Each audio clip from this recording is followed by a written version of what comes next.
Good morning and welcome everyone, and welcome from Heathrow Airport. And you might be saying this does not look like a normal airport. I'm just on sub-level 4 in the walkway that connects the A gates with the B and C gates. And just come down here because main gates are super busy, like there's so much going on. And I've already had my first flight behind me, so I flew from Inverness down to Heathrow, and I've got like a 4.5 hour connection, so I've got tons of time. So yeah, down here it's really like you can go for a proper walk. It takes about 15 minutes to get from the A all the way to the C gates, and then I'll probably walk it back as well later on. We're ready for a long journey today.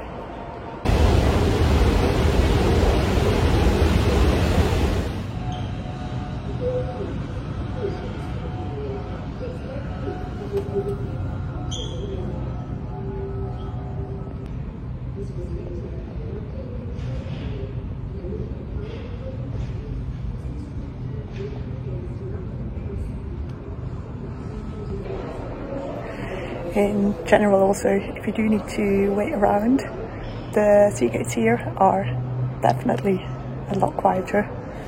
I've got most of the seating area here all to myself, and over the main building it was so busy. People just everywhere. It's also quite nice here, depending which direction that planes are landing and starting. You might see some takeoffs from here, but yeah, definitely plenty of planes to have a look at.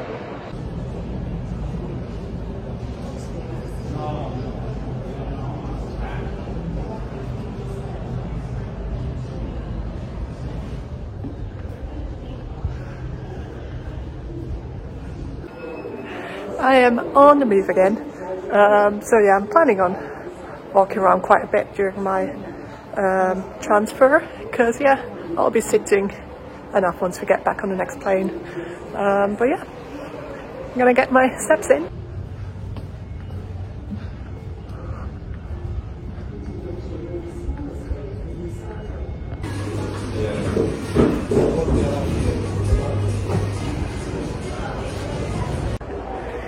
Oh yeah, do you see how much space there is everywhere here? So yeah, definitely the place to hang out. And also, if you are into planes, I know a lot of people, they do really like the A380. The C gates here seem to be the place to be. I think I've seen about 4 or 5 different ones now. And yeah, they all seem to be docking here at these gates. But yeah, just if you're flying from the C gates, make sure you allow yourself plenty of time. I think there's only 2 planes boarding at the moment, but within like 10 minutes I've seen multiple people running towards both boarding gates, cutting it pretty close. So yeah, always, you know, time management at airports. Now, as you can see, I'm back in the walkway, and so yeah, headed back over to the A gates for the moment.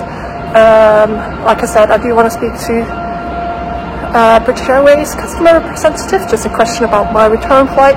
There is supposed to be a service point here in the C gates, but it's unstaffed at the moment, so back to the A gates.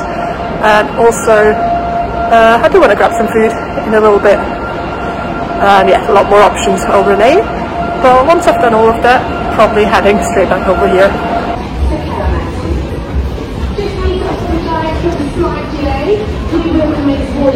Okay, so that didn't work out. So the customer services at the airport apparently can only deal with same-day flights, and I have to ring the customer service number about anything else. It's exactly what I was trying to avoid, but I don't think I can get around it. But yeah, like you've seen in the last video, A gates is still super busy, so headed back over to the quieter side.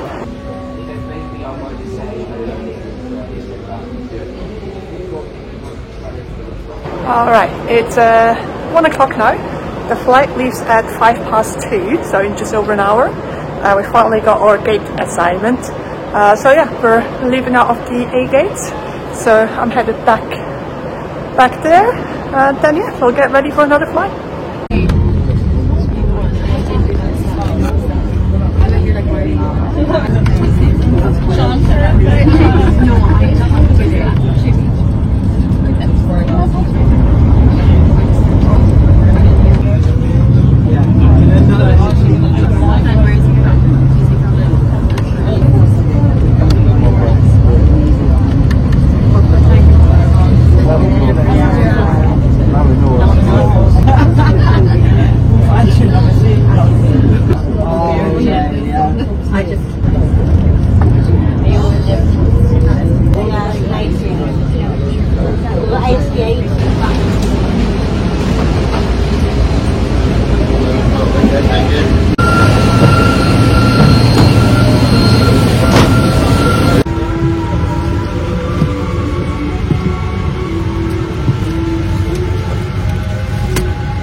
And welcome to Doha Airport.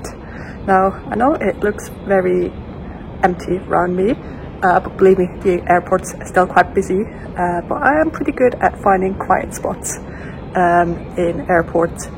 But yeah, it's roughly about midnight local time, so about 10 o'clock I think it's a 2-hour time difference to London. But yeah, feeling pretty good. My flight was really nice.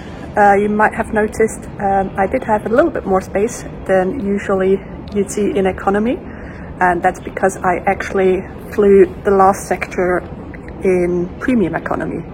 So I'm never going to understand airline pricing, but somehow I managed to find a flight with British Airways, so mostly with British Airways. I'm flying other airline next, but all booked through British Airways with mixed classes. So the 2 short flights either end are economy, and the 1 long one in the middle premium economy, which is nice.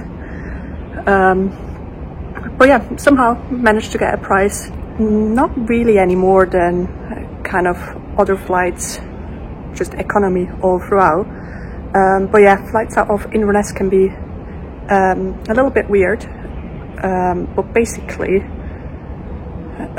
if you do want to have a through ticket, so without having to kind of collect your bags and check in again, your only options really are KLM through Amsterdam or British Airways through Heathrow. And interestingly, if you start your journey at Highlands and Islands airports, so Inverness one of them, and then all the, you know, islands airport up in Scotland, you don't pay any air passenger duty, and especially for long haul flights, that can actually make up quite a big part of your ticket. And yeah, I don't know why Highlands and Islands airports are exempt, but yeah, you might be able to, you know, make a saving. And basically, I guess why my ticket out of Inverness price-wise was about the same, with premium economy on one leg, then kind of flights out of Edinburgh or London, like directly London, or let's say, to be completely honest, like if I flew straight out of London, I probably would have paid about £200 less, but I still would have needed to get down there first. Same with Edinburgh, a little bit cheaper than from Inverness, but but yeah, much further to travel for me to get to the airport, and also wouldn't have had that premium economy. So yeah, really happy with that flight. Didn't really sleep much. I did try to close my eyes for a bit. I think I nodded off once for maybe 15 minutes or so. But yeah, otherwise just watched some TV. Plenty, like lots and lots of choices on the entertainment. And yeah, also spent some time eating food, of course. But yeah, we're now in Doha. So we actually came in a little bit late, but I have 4 hours between flights. So now next one, boarding in about 2.5, heading off in 3 hours hopefully. But yeah, that's about it. Transiting here in Doha, if anyone's interested, is really simple. So you come off the plane, walk down some longish hallways, go through a quick security check, and you're back in the departure gates. Then the airport's pretty big. You kind of have the A and B gates down one side, and then C, D and E gates down the other end, but there is a little train thingy connecting the two, or you can quite easily walk it as well. I'd say about probably 10 minutes. Yeah, not much more to say. I'm just gonna chill here for a bit. Not hungry, so I don't think I'm gonna grab any food. I'll get some more food again on the next flight. Try to get a bit tired, so hopefully I can sleep a bit on the next flight. Because yeah, when we land, it will be roughly about 9:30 in the morning local time. So not really time to go to sleep. So I'll just get on with the day, trying to get onto the local, time zone. And yeah, probably be a bit tired.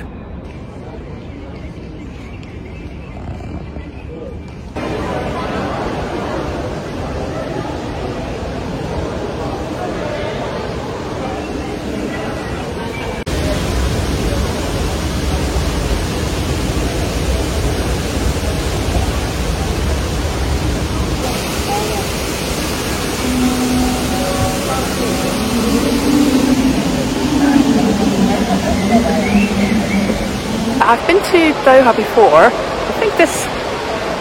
think it might be like my 4th or 5th layover here. And I do have to say, I really don't remember this area. I mean, it's been over 2 years since I've been here, so I think this area might be new. But yeah, otherwise I completely missed it last time round. But really, really stunning. Lots of people are having some naps in the garden. Nice spot for it. But yeah, even though it's past 1 in the morning, pretty much everything is open, and that's just something that we're not used to from most of our European airports. Because yeah, most of them close overnight. But yeah, here busy as ever.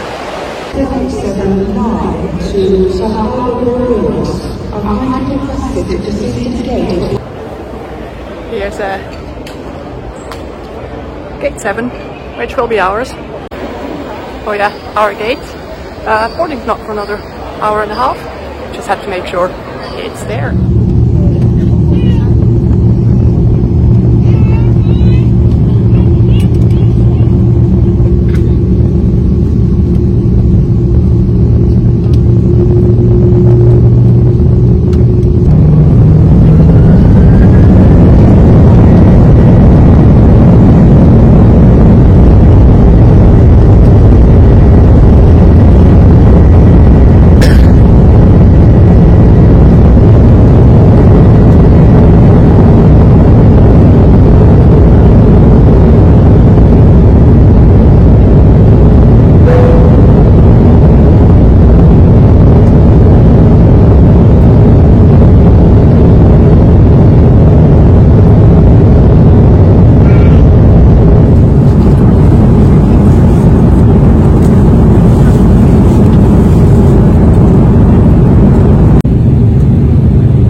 it's a few hours later. I'm in my hotel room now, and yeah, I've already had a little nap. Yeah, it was a very smooth journey, but it was a long journey to get here. I'm gonna grab some food in a little while, and then just chill out for the rest of the evening before I'm then meeting some of my group members tomorrow. So I'm not sure I've actually mentioned yet what exactly I'm doing, but you will have noticed that I'm in Kathmandu, which is in Nepal, and I'm doing the Annapurna Circuit trek. Excited? I've been to Nepal before. I've done Everest Base Camp and Annapurna Base Camp, but the circuit trek will be something new. Like I said, the journey here was pretty smooth. It did take quite a while to get out of the airport. Well, I felt it took me quite a while, but we were waiting for some other people that were on the same flight, and they took quite a bit longer, so actually I didn't make bad time. But yeah, we landed at 10:45, and I walked out the front door of the airport at 12:15, and then the other two that were on the same flight, one came out at like 12:40 and the other one about 12:50. So yeah, about 2 hours for them to get out the airport. But yeah, just a couple of things to help others traveling through Kathmandu. And if you need to get your visa on arrival, when you come in, there's just to the right in the arrivals hall, there's little screens where you can fill in your details. That will print you off a slip, and then you need to go to the opposite end of the arrivals hall, so to the left when you come in, to pay for your visa. Once it's paid, again, you'll get a paper saying that you've paid. At that point, you'll go to the immigration officer, and they'll stamp your passport with the visa.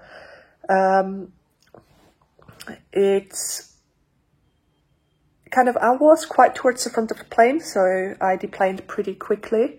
And then, yeah, I was able to walk straight up to one of the kiosks,